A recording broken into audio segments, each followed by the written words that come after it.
monde, bonsoir mesdames et messieurs.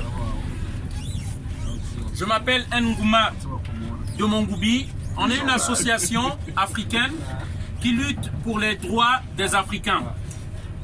Alors, je viens ici simplement parce que beaucoup de Français, beaucoup de citoyens français ne comprennent pas la réalité qui se passe en Afrique et s'étonnent de l'immigration, s'étonnent du nombre des immigrés qui arrivent sur le territoire français. Ils ne savent pas en réalité qu'est-ce qui se passe dans ce pays-là. Les élus français ont décidé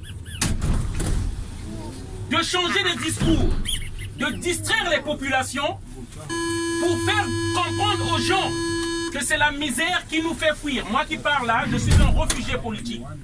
J'ai quitté ces pays-là pour venir ici. Mais je viens vous apporter des éclaircissements et la réalité, ce qui se passe dans nos pays. Qu'est-ce qui se passe? Pourquoi nous venons ici en France? Il est temps que les citoyens français comprennent. Je m'incline devant la mémoire de ces Français qui sont tombés au Mali. Je respecte le deuil et les émotions des familles endeuillées. Je commence par là pour vous dire que je compatis, nous comprenons. Mais il faut savoir, la quasi-totalité du peuple malien ne demande que ces soldats-là puissent quitter nos pays et nous laisser nous-mêmes le soin de défendre nos frontières. Il faut savoir, ça fait 6 ans. 6 ans que les soldats français sont au Mali. Ils avaient dit dès le départ qu'ils devaient former, dit-on, l'armée malienne pour prendre la relève. Aujourd'hui, c'est pas fait. Il faut savoir, au 21e siècle, on ne vous parlera pas clairement que c'est une occupation. On ne vous dira jamais qu'on est venu occuper un pays. On invente des raisons fallacieuses pour dire des djihadistes afin d'occuper légalement nos pays. Pourquoi on ne voit pas l'armée anglaise en pointe au Mali? Pourquoi on ne voit pas l'armée belge ou portugaise là-bas? Pourquoi on voit l'armée française qui insiste et qui est là-bas? Est-ce que c'est juste la France qui a peur du terrorisme en Europe? Est-ce que c'est juste la France qui court le danger du terrorisme en Europe? Mais la vérité est que ils sont là pour les intérêts économiques et stratégiques de la France. Ils sont là pour l'uranium qu'on a trouvé au Mali. Ils sont là pour la couche, la nappe d'eau potable qu'on a trouvée au Mali. Ils sont là parce que aujourd'hui la Russie veut rentrer en Afrique pour aussi chercher ses intérêts en Afrique. Je vais terminer par un discours, chers frères. Un discours écrit par une ancienne ministre de la femme du Burkina. La France est délinquante, ignoble et cynique. Il a fallu 75 ans pour y arriver et nous y sommes. Les élites politiques françaises ont privatisé la colonisation en permettant aux grandes multinationales françaises de continuer de piller et d'exploiter impunément les anciennes colonies avec l'appui de leurs gouvernements successifs de toute obédience. Ce qui énerve et repugne le plus, c'est que pendant ces 75 ans, ces Français brigands, modernes, nous ont méprisés, détestés et traités de tous les noms dévalorisants comme sous la colonisation. Pays sous-développés, pays pauvres, très endettés, pays les moins avancés ou du tiers-monde.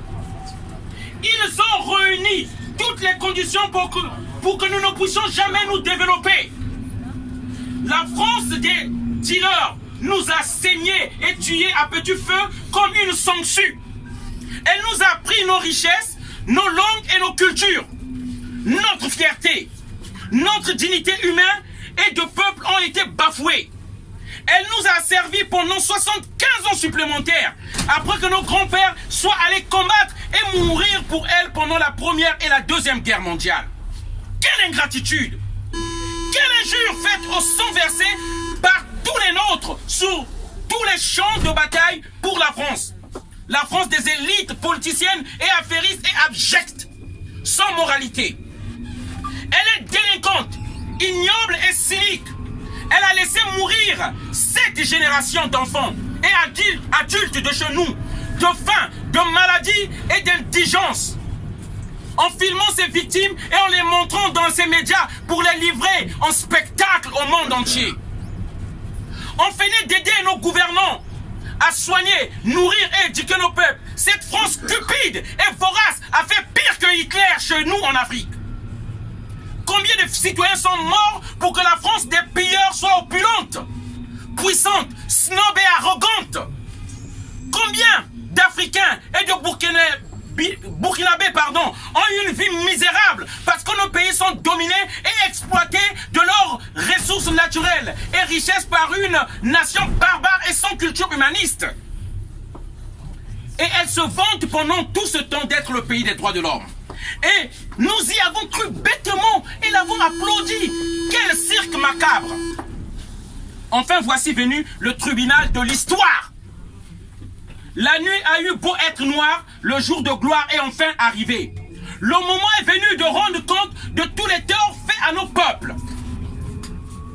Si nous avons du pays pendant 75 ans les bienfaits de la colonisation, le moment est venu pour la France de restituer et ce qu'elle a pris de manière indue, en violation de tous les textes internationaux qui régissent les rapports entre les peuples et pays.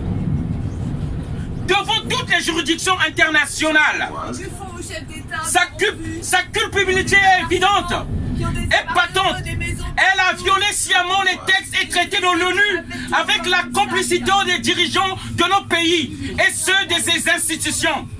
Maintenant, elle doit non seulement cesser immédiatement l'exploitation des pays africains, mais aussi rembourser et rejeter ce qu'elle a pris de force et exproprier aux nations, aux États-nations. La France politique et affairiste est une honte internationale pour les peuples de France et pour toutes les nations de la Terre. Son heure a enfin sonné. C'est l'heure de la fin de l'exploitation éhontée des nations et pays d'Afrique. C'est la fin de la manipulation par CEFI, RFI et AFD et la francophonie. Nous n'avons jamais eu un destin commun. C'est la fin des multinationales arrogantes, oppressantes et incompétentes comme Bolloré, Areva, Total, etc. qui asservissent les peuples entiers grâce au copinage et la collision entre le politique et le MEDEF au sommet de l'État français. Liberté, fraternité qu'il disait. Le moment est venu enfin de rendre notre monde vraiment libre et toutes les dominations coloniales. Il a fallu 75 ans pour y arriver et nous y sommes. L'heure de la vraie décolonisation et indépendance est enfin arrivée. Il n'y a aucune alternative pour le maintien de la rapacité politico-économique et de l'asservissement des peuples. Voilà le message que je voulais faire passer. C'est un message que tous les Français doivent comprendre qu'en Afrique, on a marre. On nous a imposé une monnaie, on ne demande pas la vie des Africains. On n'a pas demandé un référendum pour qu'on choisisse le franc CFA. Cette monnaie a été imposée par nous, par les marionnettes qu'on appelle vos dirigeants. Alors que ces dirigeants sont imposés par la France. Voilà la réalité. Ils sont arrivés par les coups d'État organisés par la France. Je prends l'exemple de mon pays. Au Congo-Brazzaville en 1997, Jacques Chirac a donné les armes à un despote, Sassou Nguesso. Ils sont venus faire un coup d'État avec les armes françaises, avec vos impôts. C'est de ça qu'il s'agit. Et ce silence-là est complice. En 2011, c'est avec Laurent Gbagbo en Côte d'Ivoire. Les exemples sont légion. Thomas Sankara, lorsqu'il a dit les vérités à Mitterrand, on l'a assassiné, on l'a vu mourir. Qu'est-ce qui est arrivé à la Syrie? Qu'est-ce qui est arrivé à la Libye? Aujourd'hui, le Sahel est déstabilisé. On parle des djihadistes. Est-ce qu'au temps de Kadhafi, il y avait ces djihadistes-là? Qui a donné ces armes pour que le Sahel soit déstabilisé aujourd'hui? Il faut que les peuples se réveillent. On a déstabilisé l'Irak avec les Américains, on a vu Daesh. Lorsqu'on déstabilise les pays pour que vous allez chercher du pétrole là-bas, et voilà ce qui arrive, et on commence à accuser le terrorisme. Alors, lesquels qui sont les vrais terroristes? C'est pas ceux-là qui ont des crevettes et un col blanc? C'est ça la réalité. Voilà, bonne soirée à tous, désolé d'avoir crié. C'est le message que je voulais faire passer. Merci encore. Merci.